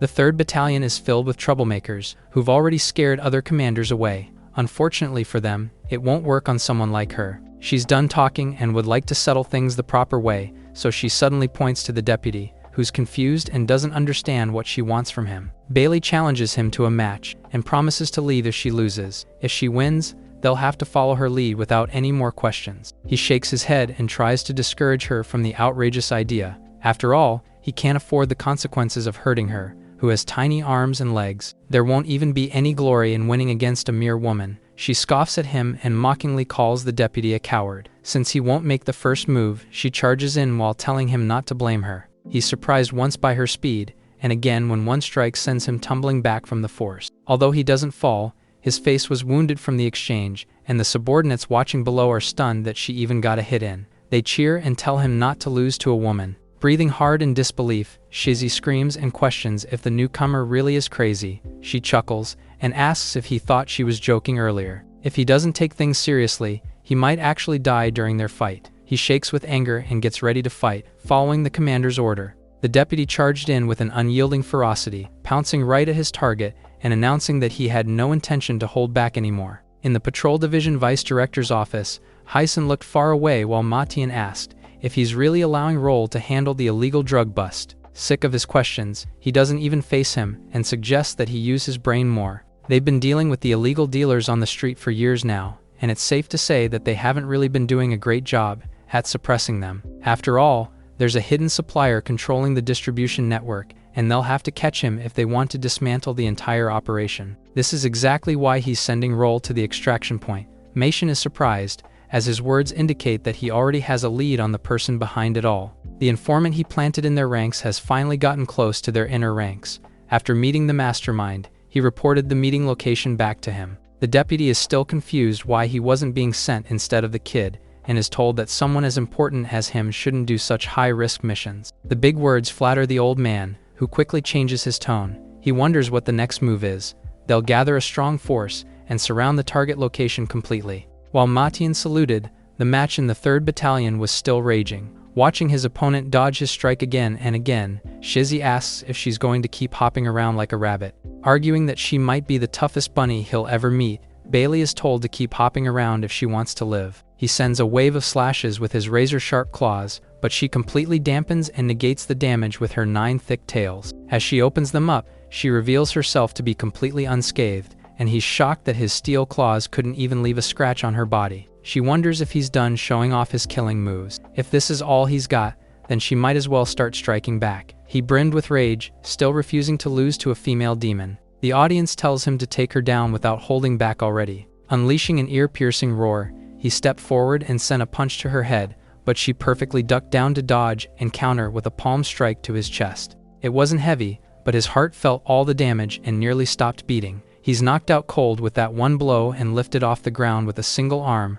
raised for all to see. The soldiers couldn't believe that he was beaten so easily. Smiling at them, Bailey asks if there was anyone else who wanted to challenge her. Waiting for an answer, Bailey chuckles and asks if everyone got cold feet all of a sudden. After sharing a few understanding looks, the men dropped to their knees and pledged absolute loyalty to the battalion commander. Satisfied, she says it's an honor to work with them all, then turns to the deputy, suggesting that it's time for him to wake up now. His eyes were closed, but his entire body was shivering. With the fact that he's pretending to be unconscious revealed, he humbly drops to the ground like the rest of the men. Asked if he yields, he surrenders completely and vows utmost obedience to her. As soon as she told him to stand already, the huge bell tower began ringing continuously. Still new to this, Bailey asks what that is. It's the Grand Battalion's command bell, signaling that they have a mission. A messenger came, saying they have orders to gear up and assist in suppressing rebels. She's skeptical about the mission, but there are no details, and they're to coordinate with the patrol bureau. The mention of the bureau makes her smile. Meanwhile, Shizzy urges her to move as delaying action is punishable by death. She'll know when she gets there, but Bailey is curious if it's related to role. With this, she commands her men to gear up and move out, to which they salute in absolute obedience. At the same time, the first squad of the patrol division was speeding through the streets. Left at the back with two of the officers, Jira asks if it's too hot and wonders why they're sweating like crazy. They sweat more and turn red at the sight of the beautiful officer, so Roll tells her to stop teasing them already. He then makes conversation and asks about their personal lives. One has 2 children, with the younger child being a daughter. He considers the subordinate blessed, and the other chimes in, showering his daughter with praise. They're encouraged to work hard and look for brighter days ahead. All he can ask for is for his kids to grow up safe and sound. The captain asks the other officer this time, now about his father's bad leg. It's an old problem that leaves him with unbearable pain during cold seasons. Fortunately, they're in a better spot. Ever since Roll raised their pay, they can even hold their heads high with pride now. He's confused why they were struggling so much, despite being under Matian. The two are quiet, unable to speak, so Cora reveals that they had to pay a regular tribute to the vice captain. He couldn't believe his ears. It was sort of a protection fee that they had to pay every month. Despite being treated like owned animals, they were still forced to give up their salaries. The news of the maltreatment takes Roll by surprise. Meanwhile, the officers became silent as the car sped through the road. He asks to know just how much their monthly fee really was.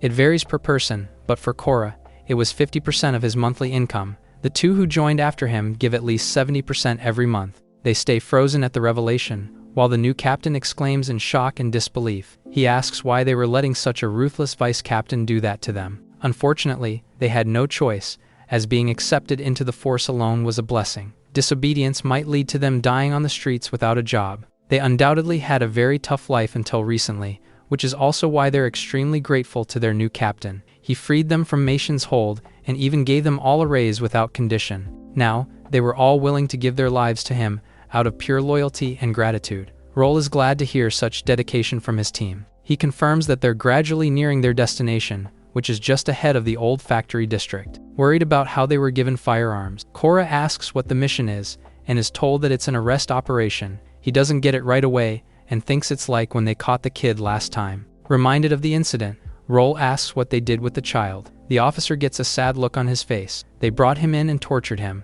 but didn't get any useful information. When the kid later passed out from sheer pain, Madian gave them an order, demanding to know what it was. The captain is told that the kid was buried while unconscious but still alive. Even Jira exclaims upon hearing the cruel treatment. The entire car falls silent with guilt when the officers are asked if they all took part in it, until Cora confirms that they did. She curses them all, disgusted by the cowardice. They couldn't worry about that or be brave, knowing they'll be the ones buried if they disobey. Sighing in frustration, Roll silently vows to take Madian down. He tells his men to focus on driving and wake him up when they arrive, so they move through the road until they reach a large warehouse area by the docks. They wake the captain up as he asked, but he's confused as to why they're there. The dock connects to coastal defense, but it's been abandoned for a while. With access to the open waters, it's the perfect place for smuggling. They're ordered to secretly park and grab their gear as they're going to start investigating. Settling at a hidden spot, the patrol division's officers head out with their firearms, slowly navigating the area and making sure to stay undetected. They spot an enemy standing guard, seemingly bored over the slow day of the deal. With one swift movement, Roll grabs his head and snaps it to the side. He falls to the ground without another word, and the captain signals his subordinates to follow forward. Fortunately, they're skilled enough to do the same and slowly take the enemies out, one by one. At the entrance, they see a larger bunch of guards, so the others are told to stop for now. If they make a move now, it would alert too many enemies to their presence. Asked what they should do next, Roll stays quiet and surveys the area, eventually setting his eyes on an industrial crane. He gets a brilliant idea and, minutes later, they're above the crane that was towering over the main warehouse. It was a serious operation, but Jira couldn't help but gasp in awe at the beautiful view provided by their spot. She playfully answers her captain when she's scolded for getting distracted. Taking the lead, he belays himself down slowly and lands on the roof, with the others soon following his steps. Fortunately, they remain undetected. As for the next move, he scans their surroundings and spots a door to the inside. He tells Cora to head downstairs, but they quickly find that the door is locked and wouldn't budge. It was perfect for him. Roll stepped forward to have a go at it. He brought out his lock-picking tool, the same one he used in the prison escape. It doesn't take much for him to open the door to the inside. With his announcement, the officers are surprised upon seeing the skill for the first time. They were in the right location indeed, and watched from above as the targets discussed below. One man reported the Bureau's heightening crackdown on their private deals. They've already lost so many couriers in the span of a few days. A man with a huge silhouette hears the report and says the final showdown between sides must be drawing close. Cora wonders if this person is their boss, which is highly likely. That said, Roll is still unsure what his rank is exactly. It might be the right moment to strike since there are only a few enemies. What's more, it's too late to call for reinforcements, as they'll be gone when they arrive. The captain calls to the men and tells them to join his surprise attack. Meanwhile, Jira will sneak to the back entrance and block their escape route. She exclaims and protests, reminding him that she was ordered to protect him at all costs. Roll insists that he doesn't need her protection, but acknowledges how strong she is. As such, her order is to not let a single person escape. His sincere words reach her. Touched by Roll's sincere trust in her, Jira salutes and obeys his orders. Down below, the subordinate asks if they're really going to war with the Bureau at such a bad time. If both sides can stay out of each other's business, it won't be as bad. Hearing this hits Greg's nerves, so the man stands up and towers over the lackey, who was now trembling in his shoes. He crouches down to meet his eyes, showing the scars that travel from his face throughout his body. The Bureau did that, and trying to make peace will only have them killed. Finally, understanding, the lackey puts his hand up in surrender and asks what they're going to do next. He's instructed to tell every major dealer that Greg wants chaos on Hoshin. It'll be like 5 years ago, but they'll be pulling the strings this time. While no one is looking, they'll kill Hyson and the forces backing him. Affirming his orders, the subordinate salutes and runs off to start working, but a couple of canisters suddenly appear by the entrance. He froze at the sight of the smoke bomb. A moment later, the warehouse was filling up with a thick plume of smoke, and many more canisters were thrown from above. It was an ambush. The subordinate looked around and used the radio, trying to call to his boss, but a bullet suddenly shot through his head. He fell to the ground, lifeless, and Roll appeared with a gun in his hand. Their time is limited, so the priority is taking the commander down first. Understanding, the officers navigate through the smoked area, looking for their target.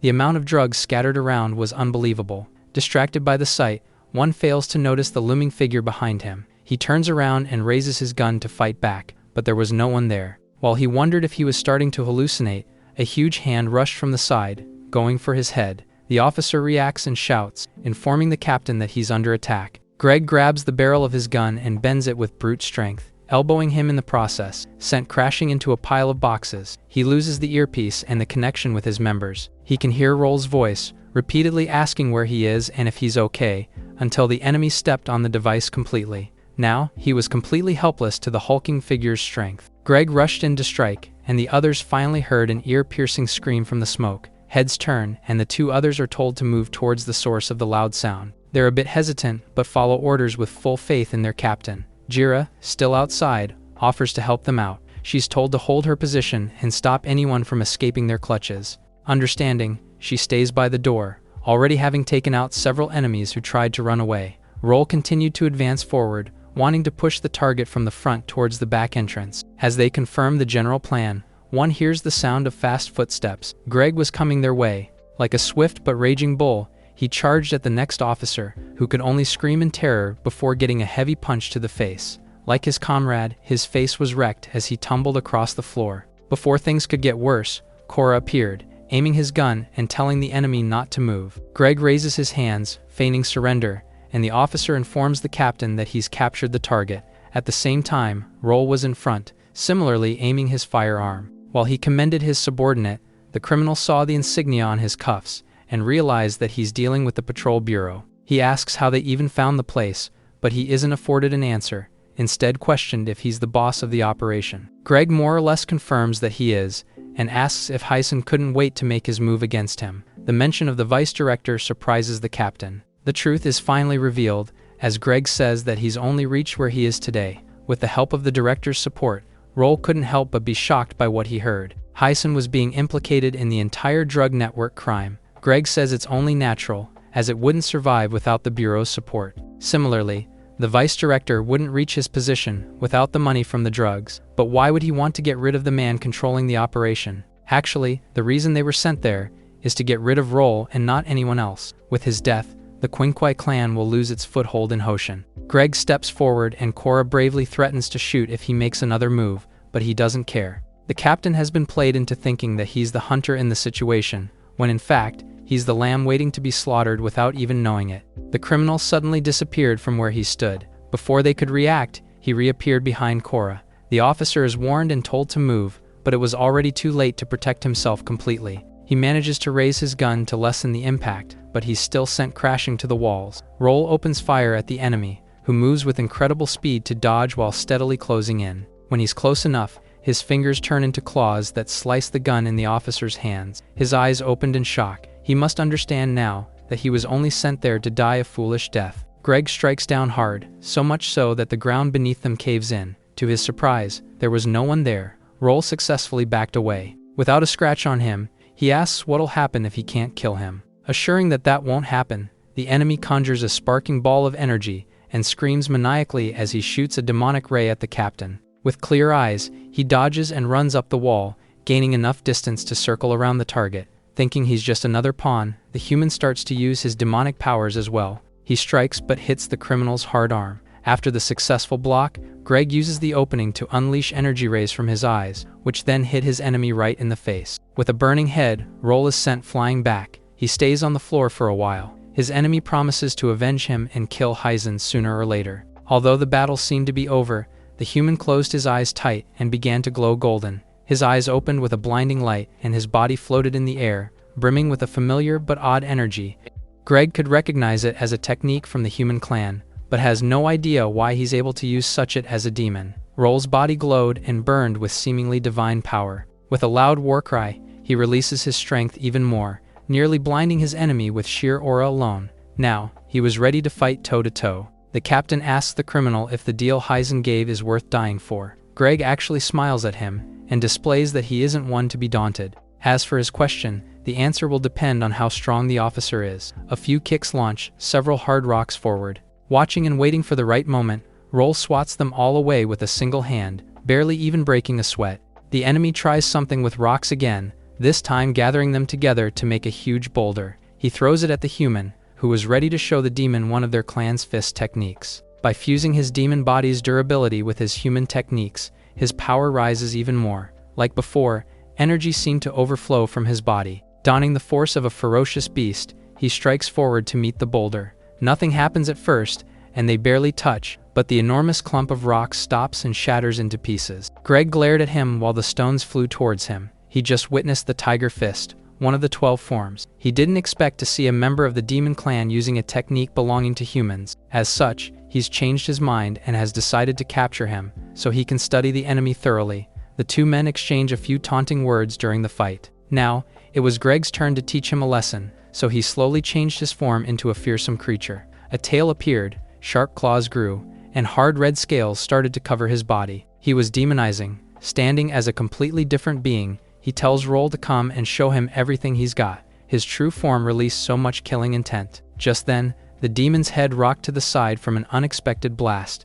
They're both surprised and turn to see Korra, sweating while he holds a gun that was still smoking. Seething at the uninvited interruption to their fight, Greg glared at him and charged. To Greg's surprise, Roll easily keeps up with his speed and follows. Before he could reach the petty officer, determined to protect his subordinate, the captain kicks the enemy and stops him in his tracks. As the two distance themselves from each other for now, the demon is given an opportunity to prepare another attack. The patrol members stared, anticipating his next move, when the enemy suddenly unleashed a blazing breath of fire at them. It's an unexpected power, but Roll reacts and takes on his wolf form to fight back. Staring at the flames, he takes a deep breath and lets out a powerful howl to push it away and extinguish the fire. His enemy is astonished that he actually managed to withstand his power. Now, it was time to test the strength of the little one's body. He dashed in and swung his fist, even following up with an elbow to the side. Both attacks are dodged without much trouble, but they were just distractions that allowed Greg's tail to wrap around his leg undetected.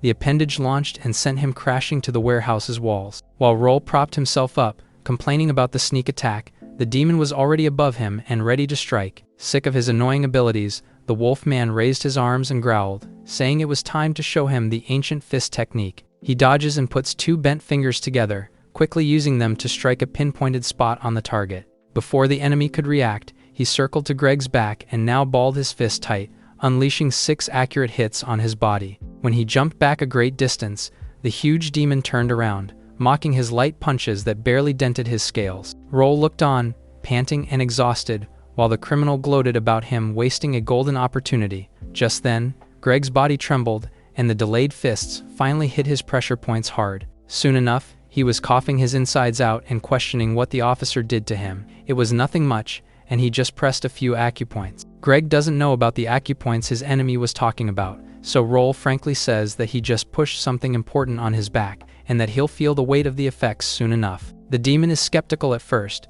but his words prove to be true, and he's suddenly lurching and screaming in pain. He's panting hard now, back covered with open wounds. It must hurt considering that his meridians have already burst. While this is true, it was nothing compared to the painful memory of the scar on his face. Recalling the blazing flames, he stands tall and asks to see what else the enemy has in store. That said, he might die if he lands another hit on his spring point. Roll crouches down and disappears from where he stood. In the blink of an eye, he's unleashing a strike from behind, but Greg anticipated and dodged perfectly, even countering with the heavy swing of his tail. He blocks it well by raising his hands in time, but this leaves his body open to a big and hard punch. The hit knocks the wind out of his lungs and sends him tumbling across the floor. Roll was somehow losing, and only had one strike left in his tank. Greg's durability was insane, and he was pushing through despite the obvious injuries on his body. As if proving his strength even more, he grabbed his arm and tore it right off with a loud shout. He couldn't believe the ridiculous sight of the demon opening his mouth wide and chomping down on his own limb. This allows him to recuperate from his other injuries and regain his stamina. Now, he was feeling even better than when they started their battle. With amazing speed, he disappears from his spot and appears right by Roll, planting a strong uppercut deep into his gut. Greg sends him high into the sky and jumps to meet him in the air. There, he raised his remaining arm and swung down with so much power that the patrol captain broke the ground as he crashed down. The demon looked down at the weak enemy, who helplessly groaned about falling short and failing to land one more hit. It was over. All he needs to do now to complete his mission is to kill the arrogant young man. Just then, Greg finds himself restrained, his limbs all heavy as the 3 patrol subordinates clung to him with their entire bodies. Their captain was barely awake, so Korra called to him while holding the enemy, telling him to wake up. The others echoed his pleas, risking their lives with what they were doing. Nonetheless, Roll couldn't move a muscle. On the other hand, Greg scowled at their feeble attempt at stopping him. He kicks the first away with barely any effort. Then, he shoots a concentrated breath of flames that blasts through his body, incinerating bones and flesh alike. The sight of the fallen comrade makes the captain tear up, more so when he uses his last words to thank his superior. Korra cursed the wretched demon and raised his hand to punch, but turns pale and sweats when he meets the enemy's unforgiving gaze. Greg grabbed his entire head with one hand and began to squeeze, harder and harder, until his skull couldn't take it anymore. Again, the patrol squad screams and cries. The last officer trembled in fear while he clung to the demon, who smiled knowing he felt true terror in his bones. He ran as fast as he could to escape, but stopped after getting a gaping hole in his body. Just like that, all 3 of them were gone. Roll shook with rage, finally gathering enough fury to force himself back up. Despite his injuries, he vows to kill the criminal who murdered his comrades, but Greg could say the same thing to him. He's the only one who had enough strength left to charge in. On the other hand, the captain was going to bet it all on the one chance he had. The red demon's claws pierced through his chest, lifting him into the air. The attack wasn't something he could dodge, but neither was it something he wanted to do. Roll had him exactly where he wanted him. His body started to glow like before, confusing the enemy. He was going to release his energy, and the move shouldn't be able to survive either. A blinding flash of light consumed the entire warehouse, and even Jira is shocked by the explosion that comes from inside. She turns around and sees the entire place in a wreck. Walking through the debris and rubble, she calls to Roll. Suddenly, she finds a red figure standing amid the thick smoke. It was Greg, still barely clinging to life after the full frontal assault. The captain was on the floor, shaking, and managed to order her to catch the criminal already. However, Jira was frozen still. Her eyes met Greg's and, for some reason, they both fell into an uncontrollable wave of tears. The two stared at each other, crying but completely silent. Greg's eyes teared up as he recognized the person in front of him. Jira also shook, barely stopping the tears in her eyes from falling. Roll shouts at her, questioning why she wasn't making her move, but she couldn't. She remained frozen until eventually, the roof blew up and soldiers came jumping down from high above. Before anyone could react, the demon was suddenly surrounded by the military. When the wall was also hacked apart, heads turned to see who had come. A couple familiar silhouettes appeared. It was Shizzy and Bailey, who smiled at the interesting scene that they've come upon. Looking at Greg, she finally identifies the illegal boss behind it all. The demon sees her and says he doesn't want to be her enemy, but she just confirms if he really is the mastermind behind it all. Satisfied with his answer, she decides that he'll be coming with her. He refuses, saying he has more important things to do with his time. Realizing that he won't give in so easily, she makes her move with speed and power incomparable to Roll's. He's sent flying and tumbling on the ground with a single punch. Groaning and struggling to even open his eyes, he finds multiple blades near his face. Standing around him was a group of soldiers all pointing their spears at him. Bailey wasn't in the mood to play nice with the criminal, and ordered her men to take him away already. However, Jira called to her companion with a troubled expression. The young lady is confused and asks what's wrong, but the attendant bites her tongue and stays silent. Hearing that Roll was also doing fine despite his fight, Bailey asks if this counts as a hero saving a damsel in distress. As he offers to pledge himself to her in return, she blushes out of surprise and walks away, saying she isn't really into keeping dogs. Still, she hides her smile while leaving, no longer hearing him argue that he's a wolf, not a dog. Meanwhile, Jira was looking forward and wondering what she was going to do. Greg obediently walked forward, guided by the soldiers, and looked back to meet her eyes. He tells her not to worry about him, which makes her tear up even more. Noticing this, Roll surprises her by asking what was wrong, and wonders if she somehow knew the criminal who was being brought away. Jira turns away, denying and saying he's overthinking things, but he couldn't help but feel like she was hiding something from him. The corpses of the 3 fallen officers were laid out in a gruesome line, and Roll could only look at them with a sullen face. Other people came in to cover their bodies and carry them out of the warehouse. As one arm drops out of and hangs from the stretcher, Heisen asks them to wait. Holding it firmly, he promises to take care of the families they'll be leaving behind and makes a show of wanting to give them a proper burial. The captain watched him without a word, but the vice director turned to him and asked if he's okay, even moving his body around to check if he was wounded in any way. Sharing that he's sustained some minor injuries, he says he'll be fine after resting. As they can't afford to lose such a competent subordinate, Heisen vows to get him treated by his personal doctor. The young captain is invited to ride back to the city in his car. Looking straight at it, he sees a large man standing at attention and questions who it is. It's Scarface, a reliable bodyguard who's been with him for years now. Unwilling to ride a vehicle with unfamiliar people, he opts to take his team's car. With this, they part ways for now. Jira appears and calls her captain over to their ride. Seeing her for the first time, Heisen notices that she looks somewhat familiar. Roll introduces her rather curtly, even walking into the passenger seat to end their conversation as soon as possible. With the two shut inside the truck, they sped away without another word and completely ignored the vice director, who was waving and telling them to be careful. Meanwhile, Heisen was still thinking about Jira with a sinister expression. On the road, Roll grunted and winced, obviously in pain from the battle. He nearly coughs up his insides and makes his attendant scream in surprise and worry. Having used up all his energy, he needs to rest and recover as soon as possible, but the deputy likely won't allow him to do that so easily. His words make it seem like Heisen was trying to kill him. With this, he reveals that he's actually the mastermind behind the illegal drugs. As long as Roll was alive, he was going to keep going after him. Just as he said, several cars followed their vehicle, surrounding it from both sides and forcing it to speed forward. Inside, masked men got ready to enact their mission of leaving no one alive. Jira looked around as they were sandwiched by enemy cars. At the Hoshin Patrol Bureau, Jira stood straight with a stoic expression on her face. Distinct sounds echoed from the interrogation room, where Greg hung from the ceiling, getting countless wounds from endless whipping. Despite the injuries, he mocks Matien, who grunted as he struggled to get any information from the suspect. He scoffs at him for acting tough, even when he's about to die. Saying he must be dreaming of escape, he orders him to divulge the location of the money.